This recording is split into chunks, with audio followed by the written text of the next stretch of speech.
The age Ren was born into was not ruled by strength alone. Strength still existed. Armies still marched. Steel still decided borders. But strength no longer led. It followed. What ruled this age was pressure. Quiet, constant, and everywhere. Clans bent their knees long before war reached their gates.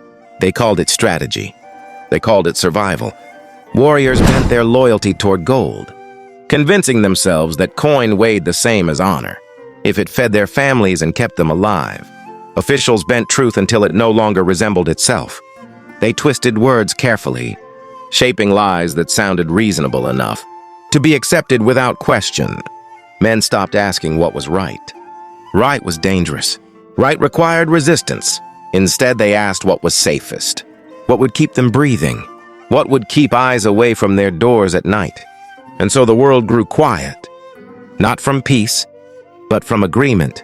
Silence filled halls where voices once argued. Nods replaced objections. Smiles replaced honesty. It was the wrong kind of quiet. Hoshino Ren grew up watching this silence take shape. He noticed it as a child, long before he had words for it. He saw elders nod slowly, even when their eyes showed doubt. He saw their hands tighten, while their mouths agreed. He watched generals smile in public, praising decisions they privately despised. Their pride swallowed to protect their position. He saw warriors who spoke loudly of honor, boasted of courage, yet vanished the moment standing firm carried a cost. They stood tall when it was safe. They vanished when it mattered. Ren learned early that volume meant nothing. One evening, as Ren walked beside his father along a road lined with banners, a lord passed them on horseback. Men bowed deeply, heads lowered, spines curved. The lord barely looked at them. Ren watched closely. After the sound of hooves faded, his father spoke quietly, almost to himself. Most men bow long before their heads move. Ren did not reply. He did not need to. He remembered. Ren's training did not begin in a grand dojo. There were no banners hanging from pillars, no drums, no observers. His master lived far from any court, in a place where ambition did not travel easily. The old swordsman owned no land worth envying. No servants attended him. No titles hung on his walls. Only worn wood and a few carefully kept blades. Ren once asked why his master lived this way. The old man answered without looking up. Because titles ask for payment. Nothing more. No lecture followed. No explanation was offered. Ren learned that questions would not always be rewarded with clarity. Training was harsh, but never cruel. The master did not shout. He did not humiliate. When Ren failed, there was silence. That silence was heavier than any strike. Mistakes were not punished immediately. They were allowed to settle, to be felt, to return later unchanged until Ren corrected them himself.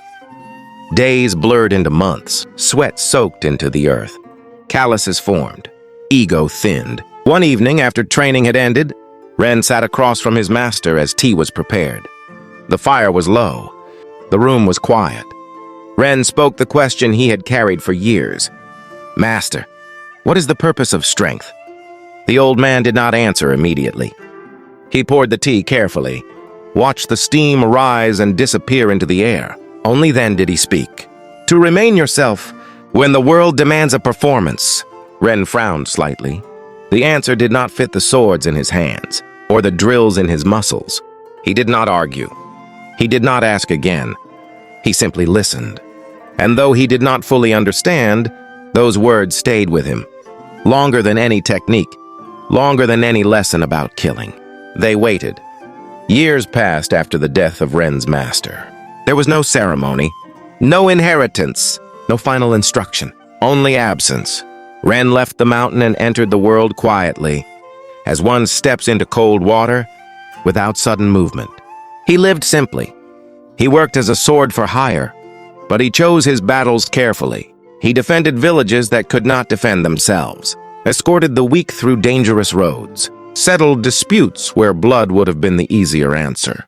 When offered work soaked in ambition, he refused. When a lord asked him to fight for pride instead of necessity, he refused.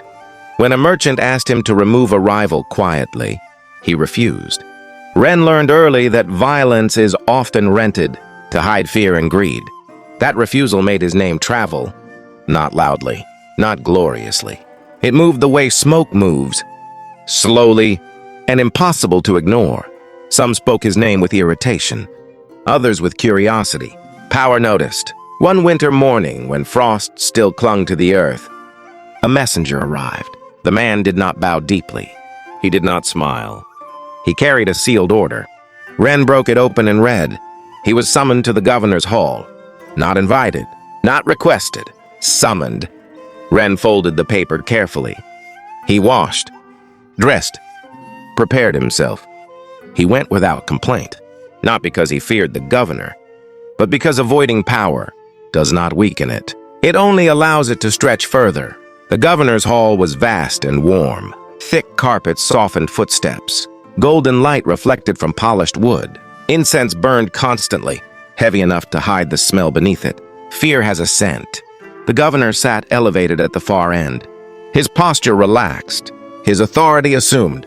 On either side stood generals hardened by campaigns, and merchants softened by wealth. Each man studied Ren carefully. They did not see a warrior. They saw a resource. They spoke calmly. Politely, they spoke of opportunity, of loyalty rewarded.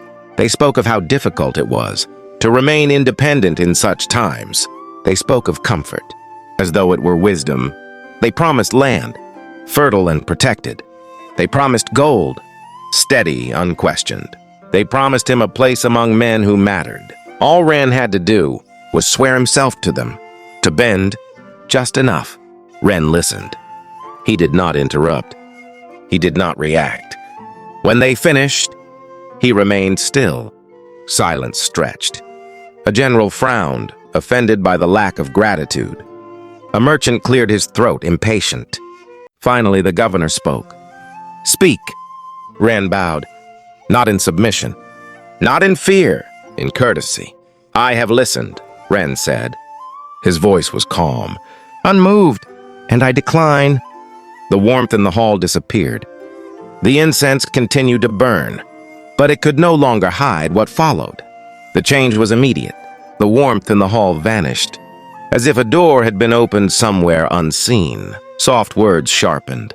Smiles hardened into calculations. What had been an offer revealed itself as a test. They spoke now without disguise. They spoke of consequences, of what happened to men who misunderstood their place. They spoke of protection withdrawn, of roads that became dangerous without warning. They spoke of enemies who would suddenly remember old grudges, old debts, old reasons to strike. The governor's voice remained calm. Everyone else watched Ren closely, waiting for discomfort, for hesitation. "Everyone bends," the governor said, as if stating a simple truth. "Even mountains break under time." Ren did not answer immediately. He considered the words. Then he spoke. "Time breaks all things equally," he said. "Pressure does not." No anger sat in his voice, no challenge, only certainty. The room went silent. Not the polite silence from before, but the kind that follows refusal. The governor looked at Ren for a long moment. Then he gestured toward the door. "Dismissed." Ren bowed once more, again in courtesy, and turned away. As he walked from the hall, he understood exactly what had been decided. The price was not paid all at once. That would have been too obvious. Ren returned to the road and found it subtly closed. Work vanished. Villages that once welcomed him now hesitated at their gates. Some would not meet his eyes. Others apologized without explanation. Merchants who had greeted him warmly suddenly found reasons to be busy. Former allies passed him in silence. Their loyalty folded inward for safety. Pressure does not shout. It rearranges. Ren moved from place to place, accepting what he was offered, refusing to ask for more. One night, as he walked through a narrow road, he felt it. Footsteps. Blades drawn, not rushed, not clumsy. They followed him carefully. They did not attack. They watched, learning his habits, measuring his resolve. Pressure again, but quieter now. Ren did not hide. He did not confront them. He walked openly. He ate when food appeared, slept lightly beneath open sky, woke before dawn. He waited. Days passed, then weeks. Eventually, the footsteps stopped. Not because they lost him, not because they feared him, but because they learned something far more frustrating. He would not bend. Men begin to talk when power no longer works as intended. Pressure had failed to bend Ren. Silence had failed to erase him. So questions appeared. They moved quietly through barracks and camps, spoken late at night, shared between glances. Soldiers began whispering Ren's name, not as a warning, not as a threat, but as something unsettled. Why didn't he bend? What did he see that we don't? These were dangerous questions. A few men sought him out. They did not arrive in armor. They did not challenge him. They came alone, sometimes unsure, sometimes ashamed. They did not ask for combat. They asked how to stand, without losing themselves. Ren did not give speeches. He did not explain his choices. He trained them when they asked, correcting posture, discipline, breath. He spoke little. Silence remained his sharpest lesson. He lived plainly. No banners, no declarations. And yet people began to gather, not around his sword, but around his stillness. Near the mountains, far from major roads, there was a small village. Its people worked quietly. They did not ask for much. When Ren arrived, they offered him shelter. Not as payment, not as protection, only as respect. No conditions followed. Ren stayed. Weeks passed. Then bandits came. Not soldiers, not agents of power, just men looking for what could be taken. Ren fought, but without anger. He did not chase glory. He did not pursue fleeing enemies. The villagers fought beside him, not because they were ordered, but because they chose to stand. When it was over, the village was still standing. Blood dried. Fires were put out. The villagers bowed. Ren returned the bow. Later they asked him to stay. There was no speech, no promise. Ren agreed. He stayed. Ren never declared himself leader. There was no announcement, no moment of elevation. He simply woke before dawn, when the village was still dark. He worked longer than anyone else, not to be seen, but because the work needed doing. He listened more than he spoke. When disagreements arose, voices grew tense, and paths divided. People came to Ren, not because he demanded it, not because he called them, but because he did not. He heard every side, asked few questions, gave no orders unless necessary. He taught discipline, not obedience. Discipline that came from consistency, from example. He taught responsibility, not fear. Mistakes were corrected calmly, not punished publicly. Slowly the village changed. Not louder, not prouder, stronger. Power has a sensitivity of its own. It notices what it cannot shape. News of the village reached the governor quietly, not through triumph, but through absence. Taxes paid without resistance, borders held without soldiers, disputes resolved without decree. And at the center of it all, a samurai who had once refused to bow and had not broken. The governor sent an envoy.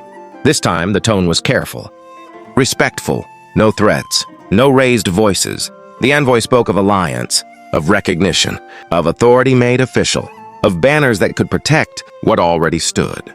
Ren listened, as he always had. When the envoy finished, Ren answered calmly. "This village bends to no banner," he said. "Not even yours." The envoy left. Power does not forget such answers. The governor did not send assassins. Assassins create martyrs. Assassins raise questions. Instead, he sent soldiers, not to punish Ren, but to erase the example. The soldiers marched openly. Banners raised, armor clean. This was not revenge. It was correction. The village prepared quietly. No speeches were given. No promises made. Tools became weapons. Fields became ground worth holding. Ren stood at the front. Not as commander, not as symbol, as presence. He did not shout orders. He did not call for courage. He simply stood, as he always had. The battle was brief. Not because Ren was stronger, not because the villagers were trained warriors, but because they did not scatter. When pressure came, they did not run. They stood, and pressure failed again. After the soldiers withdrew, the village gathered. There was no celebration, no triumph, only relief. They knelt, not to Ren's sword, not to victory. They knelt to his refusal. "You are our leader," they said. Ren felt the weight immediately. Leadership had found him. Without his consent, he hesitated. He understood what they were asking. Then he accepted, not as privilege, but as burden. "I will lead," Ren said, "but never command your conscience." The villagers rose. Nothing felt settled, only committed. Years passed. The village remained. Others noticed. Some came seeking protection. Others came seeking meaning. Villages joined Ren's territory, not through conquest, but choice. Ren refused expansion that demanded force. He refused loyalty that required silence. He established rules few expected. No forced allegiance. No obedience without understanding. No bending truth for peace. Justice was slow. Decisions were heavy, but they held.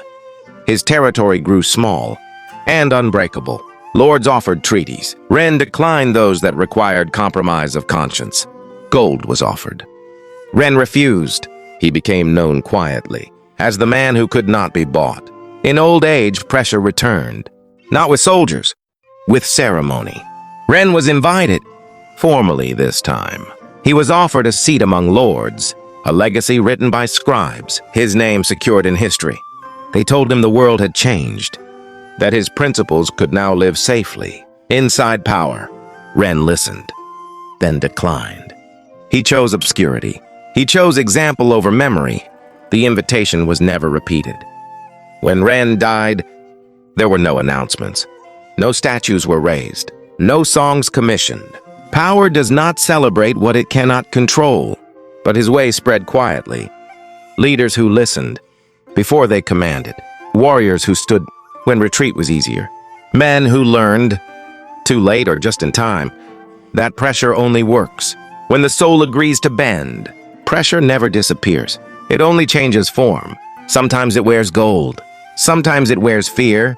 Sometimes it speaks softly and calls itself reason. The question is never whether it comes. It always comes. The question is where you choose to stand when it arrives.